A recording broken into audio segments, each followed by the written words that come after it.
Você para de reagir. E é aí que a cabeça de quem te feriu começa a pirar. Porque muita gente não queria resolver, queria ver você perder o controle, queria sua raiva, sua explicação, sua discussão. E quando você simplesmente não entrega mais isso, o cérebro da pessoa fica sem chão. Ué, cadê a resposta? A sensação é de perda de controle e isso bate como pânico. E o mais importante, o efeito em você é real. Você recupera sua energia, sua clareza e sua paz.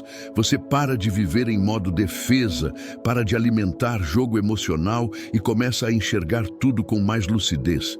Quem te respeita de verdade não precisa te cutucar para te prender num ciclo. Até o final desse vídeo, eu vou te mostrar o que acontece na mente de quem te feriu quando você some da briga. E como usar isso do jeito certo para se fortalecer, sem se humilhar e sem implorar por consideração. Mas antes, já deixa o like, se inscreve no canal e ativa o sininho, porque se esse assunto te toca, esse vídeo pode ser exatamente o que vai te fazer virar a chave e nunca mais entregar seu controle na mão de ninguém. Você sabe o que é mais perigoso nessa história toda? É que, por muito tempo, você achou que estava só respondendo, se defendendo, explicando, mas, sem perceber, você estava alimentando uma coisa bem específica na outra pessoa. Um costume, um padrão, um tipo de recompensa. Porque toda vez que alguém te fere e consegue arrancar de você uma reação, seja raiva, choro, texto enorme, explicação, pedido de desculpas, discussão, essa pessoa aprende uma lição silenciosa. Se eu apertar esse botão, eu consigo uma resposta. E resposta, para muita gente, é poder. Não é nem sempre consciente, tá? Às vezes não é um plano maquiavélico. É só o cérebro dela entendendo que existe um jeito fácil de te puxar para o jogo emocional. E quanto mais vezes isso acontece, mais automático fica, como se fosse um caminho já aberto. Pensa comigo, se uma criança chora e alguém corre na hora, ela aprende que chorar funciona. Com adultos, a lógica muda de roupa, mas continua parecida. A pessoa fala algo que te corta, você reage. Pronto. Ela conseguiu o que queria, mexer com você. E aí, sem perceber, você entra numa rotina cansativa. Você se explica demais. Você tenta provar que é bom. Você tenta mostrar que não merecia aquilo. Você tenta resolver com conversa. Só que a conversa nunca resolve, porque o objetivo real nem era resolver. No fundo, o que mantém esse ciclo vivo é a previsibilidade. A pessoa já sabe como você vai agir. Ela sabe que, se for um pouco mais dura, você vai se justificar. Se fizer silêncio, você vai procurar. Se te ignorar, você vai insistir. E isso vira um mapa. E quando alguém tem o mapa das suas reações, você fica vulnerável. Porque qualquer dia ruim, qualquer insegurança, qualquer cansaço, vira uma porta aberta para te puxarem de volta para a mesma confusão. Agora, presta atenção nessa parte. Muitas pessoas não querem só te atingir. Elas querem ver se ainda têm acesso a você. Querem sentir que ainda conseguem te desestabilizar. Isso dá uma sensação de importância, de controle, de superioridade, mesmo que elas nunca admitam. E você, por ser humano, por ter coração, por às vezes acreditar que, se eu explicar direito, a pessoa vai entender, acaba entregando mais do que devia. Entrega tempo, energia, atenção. E, sem querer, reforça o comportamento dela. Então o vício que você alimentava não era só um vício de briga, era um vício de reação, um vício de controle emocional. E o ponto aqui não é te culpar, é te acordar, porque a partir do momento que você enxerga isso, você para de ser previsível. E é exatamente aí que tudo começa a mudar. Agora vamos para o próximo, porque aqui é onde a coisa começa a ficar bem clara. Quando você para de reagir, não é paz instantânea. Primeiro vem um choque. É como se a mente da pessoa percebesse que perdeu uma fonte de alimento. Pensa assim: se alguém estava acostumado a apertar um botão e sempre ganhar uma resposta sua, quando esse botão para de funcionar, o cérebro entra em alerta. Não por amor, não por saudade, mas por incerteza. Porque a falta de reação cria uma pergunta que incomoda demais. Eu ainda tenho acesso a você? E o cérebro humano odeia a incerteza. Ele prefere uma resposta ruim do que nenhuma resposta. Por isso, quando você some da briga, a pessoa começa a sentir um desconforto real, uma inquietação. Ela fica pensando mais em você do que antes, justamente porque agora ela não consegue fechar a situação com a sua reação. É nessa fase que você vai perceber uma coisa curiosa. A pessoa começa a checar você de longe. Olha seus stories, aparece do nada, manda uma mensagem sem assunto, tenta puxar conversa como se nada tivesse acontecido. É o cérebro dela tentando recuperar previsibilidade, tentando confirmar: ainda está tudo do jeito que eu deixei? E aqui vai a primeira orientação prática. Não confunda isso com mudança verdadeira. Muitas vezes é só ansiedade de controle. É como quando alguém perde algo e de repente dá valor. Não porque virou outra pessoa, mas porque sentiu a perda do acesso. A segunda dica: você precisa se preparar para o desconforto do silêncio, porque no começo dá vontade de explicar, de finalizar, de colocar um ponto final bonito. Só que esse impulso é exatamente o que devolve o poder para outra pessoa. O silêncio no início parece vazio, mas na verdade ele é um limite. E limite não é agressividade, limite é direção. É você dizendo sem discurso: eu não entro mais nesse jogo. E isso é muito forte, porque obriga o outro a lidar com as próprias emoções sem usar as suas como muleta. Outra coisa importante: quando você não reage, você sai do papel de participante e vira observador. Você começa a enxergar os padrões com uma clareza que antes não tinha. Você percebe o quanto era tudo repetido, as mesmas frases, as mesmas provocações, o mesmo roteiro. Então, se você quer fazer isso do jeito certo, começa simples. Respira antes de responder. Não responda no impulso. Se for necessário responder, seja curto, direto e neutro, sem explicação longa, sem justificativa, sem abrir porta para discussão.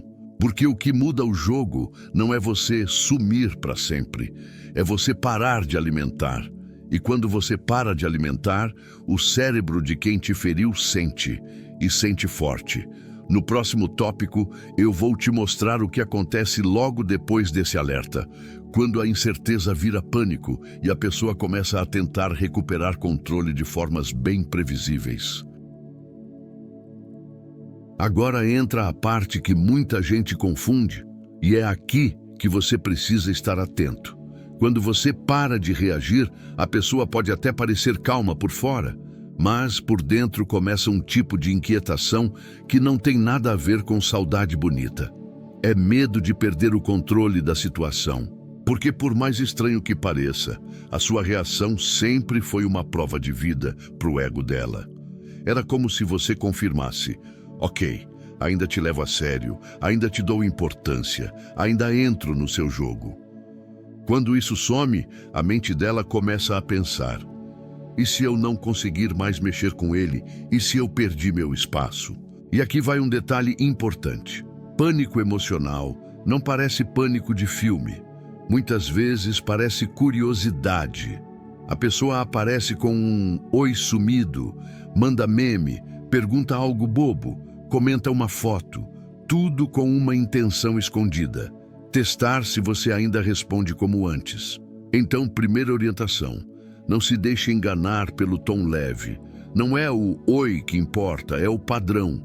Se essa pessoa só aparece quando sente que você se afastou, isso não é carinho, é alarme interno. Ela está tentando reduzir a ansiedade que surgiu quando você parou de reagir. E tem mais. Quando a pessoa percebe que você não reage nem para o bem, nem para o mal, ela começa a ficar obcecada pela pergunta: por quê? E aí ela inventa teorias. Tem alguém ajudando. Ele está fazendo joguinho. Ela está me punindo. Porque o cérebro prefere inventar uma história do que aceitar que perdeu o controle. Aqui você tem um ponto de decisão muito forte. Ou você explica e entrega tudo de volta. Ou você mantém o limite e deixa a pessoa lidar com a própria ansiedade. E eu sei que isso dá vontade de falar. Dá vontade de esclarecer, de provar que não é jogo, de mostrar maturidade. Só que, presta atenção, maturidade não é explicar para quem te provoca. Maturidade é não se colocar de novo na arena. Outra dica prática. Se você precisa manter contato por algum motivo, trabalho, família, filhos, o segredo é ser previsível no conteúdo e imprevisível na emoção. Respostas objetivas, educadas, sem abrir brechas pessoais. Você não precisa ser frio, você só precisa ser firme. E se a pessoa insistir, você pode usar uma frase simples, sem ataque. Eu prefiro não entrar nisso. Ou, não vou discutir. Percebe? Você não está atacando. Você está encerrando o ciclo. Isso é o que corta o combustível. A verdade é que quando você não reage, você obriga o outro a encarar um espelho que ele evitava, porque antes ele se distraía com a sua explosão. Agora ele fica sozinho com a própria intenção, e muita gente não suporta isso. E é exatamente por isso que depois desse pânico silencioso vem a próxima fase. A pessoa muda de estratégia. Se a isca leve não funciona, ela tenta te puxar com outra máscara, às vezes até com uma falsa humildade. No próximo tópico, eu vou te mostrar como identificar essa volta boazinha e não cair na armadilha. Agora vem uma fase bem comum. E se você não estiver atento, você cai fácil porque parece bonito por fora. É a fase da isca doce. Aquela mensagem que chega do nada, num tom mais manso, como se a pessoa tivesse virado outra. Às vezes vem com saudade, às vezes com elogio, às vezes com uma preocupação repentina. Você tá bem? Faz tempo. Tava pensando em você. E eu não tô dizendo que ninguém muda. Pessoas mudam sim, mas aqui a chave é: observe o momento e o histórico. Essa pessoa aparece assim justamente quando percebe que perdeu sua reação. Não é coincidência, é tentativa de reconectar o fio que te puxava para o jogo. O cérebro dela está procurando uma coisa simples: confirmar que você ainda responde. Porque se você responde, mesmo que seja educado, ela pensa: ok, ainda tenho acesso. E às vezes é só isso que ela quer. Não é reconciliação. É controle de novo, só que agora com luva de veludo. Então, a primeira dica prática é: não confunda tom carinhoso com intenção limpa. O tom pode ser suave, mas a intenção pode ser a mesma: te trazer de volta ao lugar onde você reage, explica, se expõe e se desgasta. A segunda dica é: pare de responder rápido. Responder rápido demais é como apertar confirmar para a pessoa. Você não precisa ignorar, mas você precisa ter ritmo. Pessoas que te respeitam não exigem acesso imediato. Quem te testa, sim. Agora, se você decidir responder, responda de um jeito que não abra porta emocional. Curto, educado e neutro. Sem entrar em assunto profundo, sem justificar seu silêncio, sem contar sua vida. Algo como: tô bem, obrigado e pronto. Porque quando você entrega detalhes, você entrega combustível. E repara num sinal bem claro: se a pessoa é realmente sincera, ela respeita seu tempo e seu limite. Se ela é só uma isca, ela começa a puxar. Por que você sumiu? Tá diferente. Eu fiz alguma coisa? Parece preocupação, mas é uma tentativa de te colocar na defensiva, de te fazer explicar, de te trazer para o debate. Outra coisa importante: nessa fase, o elogio pode vir misturado com memória boa. Lembra quando a gente era tão... Isso mexe com a sua emoção. E é exatamente por isso que funciona. Porque você pensa: talvez eu esteja exagerando. Só que você não está exagerando. Você está só cansado de ser puxado para um ciclo. Aqui vai uma orientação bem direta. Você não precisa provar maturidade para quem te feriu. Sua maturidade está em manter o seu centro. Você pode ser educado sem se reabrir. Você pode ter coração sem se entregar. E se você continuar firme, essa isca doce costuma falhar. E quando falha, aí vem a mudança de máscara. A pessoa percebe que carinho não te traz de volta e parte para o teste mais agressivo. Provocação, indireta, cutucada. No próximo tópico eu vou te mostrar como essa fase funciona e como você se protege sem perder sua paz. Quando a isca doce não funciona, a pessoa troca de estratégia bem rápido. Ela percebe que fofura não te puxa de volta. Então, ela tenta te cutucar. E aqui você precisa entender uma coisa. Provocação, nessa fase, não é sobre o que foi dito. É sobre tentar ver se você ainda tem o mesmo gatilho. É um teste. Você vai notar isso em pequenas coisas. Uma indireta, uma piadinha com veneno, um comentário que parece bobo, mas tem intenção, uma alfinetada disfarçada de opinião. E o objetivo é simples. Arrancar de você qualquer reação emocional. Pode ser raiva, pode ser irritação, pode ser um texto longo se defendendo. Para ela, tanto faz. Reação é sinal de acesso. E tem um detalhe que muita gente não percebe. Quando você reage, você não vence a discussão.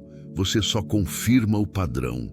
Você dá à pessoa exatamente o que ela queria. Um palco. É por isso que você pode ter razão, pode falar bonito, pode argumentar perfeito, e mesmo assim sair drenado e com a sensação de que perdeu. Então aqui vai a primeira orientação prática. Antes de responder qualquer provocação, faça uma pergunta interna bem simples. Se eu responder isso, eu ganho o quê? Se a resposta for, vou só me desgastar, então não é resposta, é armadilha. A segunda orientação. Se você realmente precisar responder por contexto, por convivência, por trabalho, responda só ao fato, nunca ao tom. Não responda à ironia, não responda ao deboche, não responda à tentativa de te desestabilizar.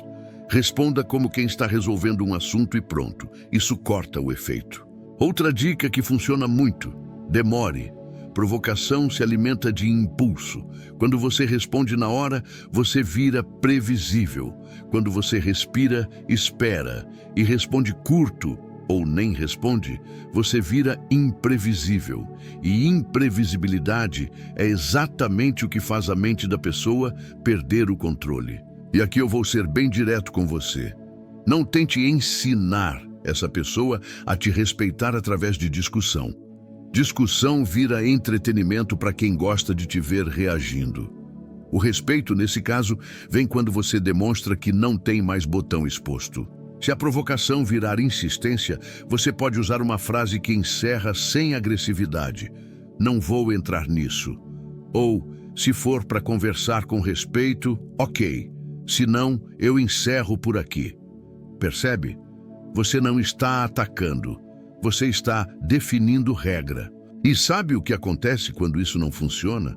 A pessoa sente que perdeu a arma da provocação e aí ela apela para o que pega em gente boa, a culpa. Ela tenta fazer você se sentir ruim por estar em paz e é aí que muita gente cai. No próximo tópico, eu vou te mostrar exatamente como funciona essa virada. O teatro do você mudou. E como não se deixar prender por isso. E é aqui que a coisa fica mais sutil, porque se a provocação não te arrancou nada, a pessoa precisa de um outro caminho para te puxar. Então, ela troca o ataque direto por uma arma que quase sempre funciona com gente que tem coração: a culpa. De repente, você que era a vítima vira o frio, você que só decidiu ficar em paz vira o orgulhoso.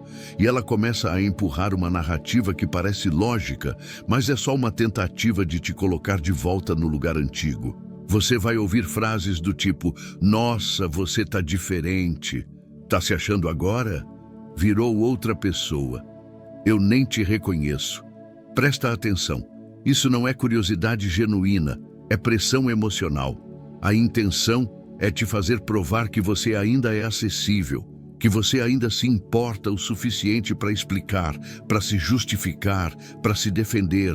É como se a pessoa dissesse: mostra que eu ainda consigo te mover. E o ponto mais perigoso é que, por dentro, você sente vontade de responder. Dá vontade de falar: eu não mudei, eu só cansei. Dá vontade de esclarecer, de ser justo, de colocar tudo em pratos limpos. Só que esse impulso, na prática, te coloca de novo dentro do ringue.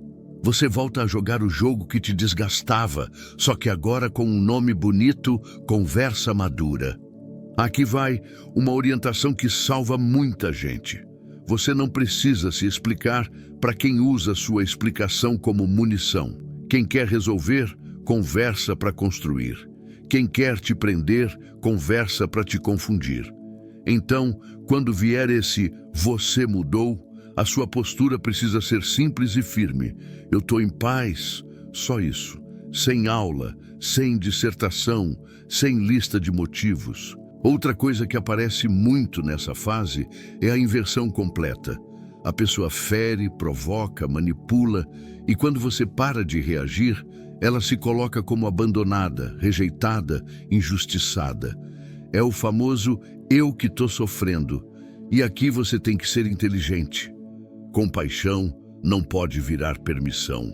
Você pode reconhecer a emoção do outro sem entregar o seu controle de volta.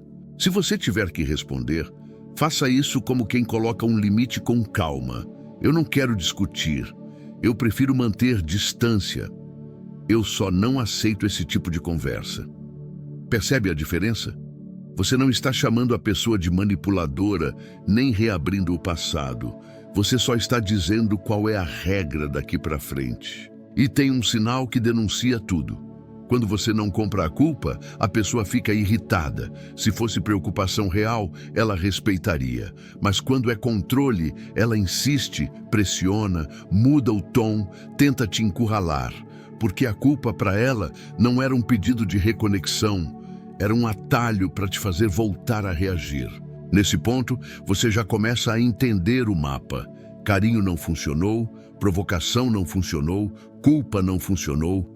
Então a mente dela procura uma alternativa que aumente a pressão. E é aí que entra uma das fases mais perigosas e mais comuns: envolver outras pessoas, criar ruído, te pintar como vilão por fora para ver se você se defende por dentro. No próximo tópico, eu vou te mostrar como funciona essa triangulação e como você se protege sem cair na armadilha de se justificar para todo mundo. Quando a culpa não te pega, a pessoa percebe que sozinha ela não consegue mais te puxar. E aí vem uma mudança de estratégia bem comum. Ela tenta trazer plateia para o problema. Em vez de falar direto com você, ela começa a criar ruído ao redor de você. Isso pode aparecer de um jeito bem discreto. Uma conversa atravessada com alguém em comum, um comentário jogado no ar, uma frase do tipo "eu nem sei o que eu fiz", dita perto de pessoas que você conhece. É como se ela estivesse preparando um cenário onde você fica parecendo o exagerado, o frio, o injusto. E aqui tem um detalhe importante. Essa fase raramente é feita com sinceridade, é feita com objetivo. A intenção é simples. Se ela não consegue te atingir diretamente, ela tenta te atingir indiretamente, mexendo na sua imagem, na sua reputação, no seu emocional. Ela quer que você sinta que precisa se defender. Porque na cabeça de muita gente, quando você é pressionado socialmente, você volta para o padrão antigo. Você explica, você se justifica, você procura consertar a história. E quando você faz isso, pronto, você reagiu. Você entrou no jogo de novo. Você vai perceber isso quando surgirem mensagens de terceiros. Tá tudo bem? Fulano falou que você tá estranho. Ciclano disse que você tá magoado. Parece preocupação, mas muitas vezes é só o eco do que foi plantado. E isso te coloca numa posição desconfortável, como se você tivesse que provar que não é ruim. Aqui vai uma orientação que vale ouro. Não corra atrás de apagar incêndio que não foi você que acendeu. Quem te conhece de verdade percebe sua postura com o tempo. E quem se deixa levar por versão sem te ouvir, talvez não seja tão seu quanto você imaginava. Outra dica prática: evite dar explicações longas para terceiros. Explicação longa vira material que volta distorcido. Se alguém perguntar, seja simples: eu tô bem, só tô escolhendo paz. Curto, firme, sem detalhes. Isso fecha portas. E se a pessoa estiver realmente fazendo uma campanha, você vai notar um padrão. Ela tenta te provocar publicamente ou te empurrar para uma conversa na frente dos outros, porque ela quer o espetáculo, quer a sua reação como prova, quer que você pareça instável enquanto ela parece equilibrada. Nessa hora, a melhor defesa é a consistência. Não é brigar mais alto, é permanecer no mesmo tom. Educação, clareza e limite. Você não precisa expor ninguém, você só precisa não se explicar demais e não se justificar como se estivesse em julgamento. Agora, eu sei que isso dói, porque dá uma sensação de injustiça. Dá vontade de mostrar tudo o que você passou. Dá vontade de falar, vocês não sabem da metade. Só que esse impulso, de novo, é a armadilha funcionando. Você gasta energia tentando convencer e a outra pessoa ganha o que queria: te ver se mexendo. E tem uma virada interessante. Quando você não reage nem ao ataque indireto, a pessoa sente que perdeu também o poder social. Ela percebe que não consegue te tirar do seu centro nem usando terceiros. É aí que ela costuma aumentar o nível e tentar algo ainda mais eficaz: te forçar a reagir com uma última mensagem, um ultimato, um agora vai. No próximo tópico, eu vou te mostrar o maior erro que a maioria comete nessa etapa. Aquele que parece maturidade, mas na prática entrega tudo de volta. E como você evita cair nisso mesmo com o coração apertado. E é exatamente aqui que muita gente escorrega, porque depois de provocação, culpa e até gente de fora se metendo, você fica com aquela sensação de chega, eu preciso resolver isso de uma vez. Aí nasce a ideia da mensagem final, do textão, da conversa definitiva, daquele agora eu vou falar tudo o que eu sinto e encerrar com maturidade. Só que na prática, esse é o presente perfeito para quem queria sua reação. Porque quando você manda um textão, você não está só se expressando. Você está mostrando que a pessoa ainda tem espaço dentro de você. Você está entregando detalhes, emoções, argumentos, e tudo isso vira material. Material para responder, para distorcer, para cortar um trecho e usar contra você, para te puxar para mais uma rodada. Muitas vezes, a pessoa nem lê com o coração aberto. Ela lê procurando pontos fracos, procurando onde você se contradiz, procurando a frase que ela vai usar para te culpar. E o pior, se ela não tem resposta, ela te deixa no vácuo, e aí você se sente menor por ter se exposto. Outro erro muito comum é tentar provar que você está bem. Postar indireta, postar felicidade forçada, fazer questão de mostrar que seguiu em frente. Parece uma forma de se proteger, mas ainda é reação. Ainda é o outro controlando seu comportamento, mesmo sem estar perto. Tem também a armadilha do só vou explicar para eu ficar em paz. Só que paz não vem quando você faz a pessoa entender. Paz vem quando você entende que não precisa mais ser entendido por quem te machucou. Isso é uma libertação dura, mas é uma libertação real. E eu sei que dá medo de parecer frio, dá medo de parecer orgulhoso, dá medo de ficar com a história mal contada. Só que pensa comigo, quantas vezes você explicou antes e mesmo assim a pessoa continuou igual? Então, não é falta de explicação. É falta de limite. Aqui vai um jeito simples de se guiar. Se você está prestes a escrever algo com muita emoção, pare e espere. Escreva num bloco de notas, se precisar. Desabafe para você. Mas não entregue isso na mão de alguém que já mostrou que usa sua emoção como ferramenta. Se for inevitável responder, faça o mínimo necessário. Uma frase clara, sem justificar, sem reabrir o passado. Algo como, eu não quero mais esse tipo de contato, ou prefiro manter distância. Isso não dá material para o jogo e protege sua cabeça. E sabe qual é o sinal de que você acertou? A pessoa fica sem gancho, ela não tem onde te prender. Ela tenta puxar assunto e não consegue. Ela tenta te provocar e não consegue. Ela tenta te culpar e não consegue. A conversa morre porque não tem combustível. A partir daí, o silêncio deixa de ser só não responder e vira uma estratégia de vida. Você começa a agir com intenção, com limites, com calma. No próximo tópico, eu vou te mostrar como fazer esse silêncio do jeito certo, sem virar uma pessoa dura e sem se colocar em posição de risco. Depois que você entende o erro do textão final, fica uma pergunta no ar. Tá, então como eu faço isso do jeito certo sem virar uma pedra? Porque silêncio não é castigo. Silêncio bem feito é limite. É você escolhendo não alimentar um ciclo que sempre te drenou. O ponto aqui é simples. Você não precisa sumir do mundo. Você só precisa parar de se oferecer como combustível. E combustível, nesse caso, é emoção exposta no impulso. É explicação sem fim. É discutir para ser compreendido por alguém que só quer te confundir. O silêncio estratégico começa com uma mudança interna. Você para de responder para aliviar a ansiedade do momento e passa a responder só quando isso faz sentido para a sua vida. Isso te devolve o volante. E quando você volta a dirigir suas respostas, a outra pessoa percebe que não consegue mais te conduzir. Uma dica prática que funciona muito é criar um espaço antes de qualquer retorno. Não é ignorar por joguinho, é ganhar tempo para você pensar. 10 minutos, 1 hora, 1 dia. O tempo não é sobre punir o outro, é sobre proteger você do impulso. Outra orientação.